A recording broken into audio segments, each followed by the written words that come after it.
Bonjour, bienvenue sur la cuisine de Linoucha. Aujourd'hui, je vous propose la recette de makrout al-louz ou makrout aux amandes. Alors, pour préparer cette recette, j'ai pris des amandes mixées grossièrement, enfin mixées finement, mais pas très finement quand même. Comme ça, la pâte, elle va pas avoir la texture d'une pâte d'amande.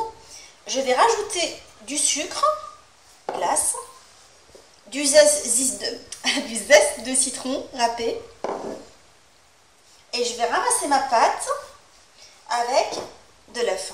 Alors je vais doser en fonction de la grosseur d'œuf en fait. Je vais recommencer par un.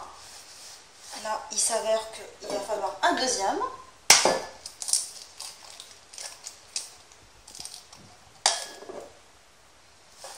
Je commence à ramasser ma pâte avec l'œuf jusqu'à obtention d'une pâte pas très molle qui se ramasse facilement parce que l'idée c'est de former un boudin avec qu'on va découper par la suite.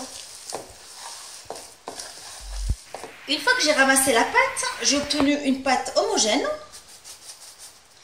Je vais l'aplatir sur un plat de travail légèrement fariné. J'essaie d'égaliser un peu le boudin. L'idée c'est d'avoir un long boudin.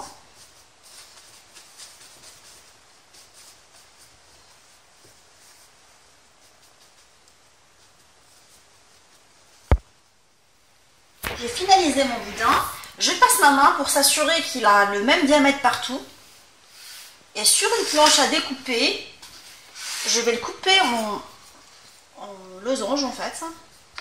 J'enlève le premier bout.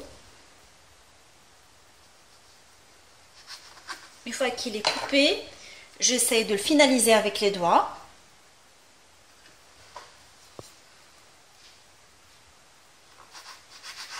J'essaye aussi d'égaliser la coupe pour avoir la même taille. Je passe juste mon couteau dans la farine.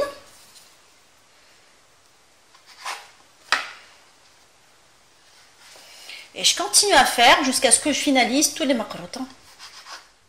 Je les ai posés sur une plaque tapissée de papier sulfurisé. Et là, je vais les faire cuire pendant une petite dizaine de minutes parce qu'il n'y a pas d'aliment qui nécessite vraiment de la cuisson, il n'y a que l'œuf. Pendant une dizaine de minutes, il faut qu'il reste blanc. J'ai sorti les makrouts du four, je les ai laissés refroidir. Et là, je vais les passer dans la fleur d'oranger dans tous les côtés et je vais les mettre à égoutter. Et je vais les laisser égoutter pendant un quart d'heure.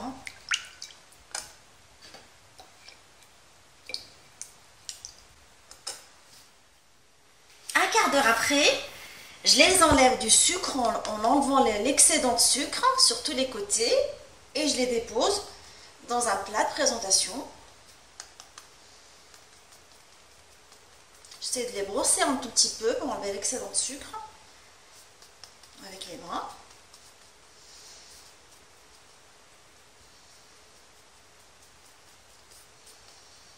Et je continue à faire jusqu'à ce que je finalise tout.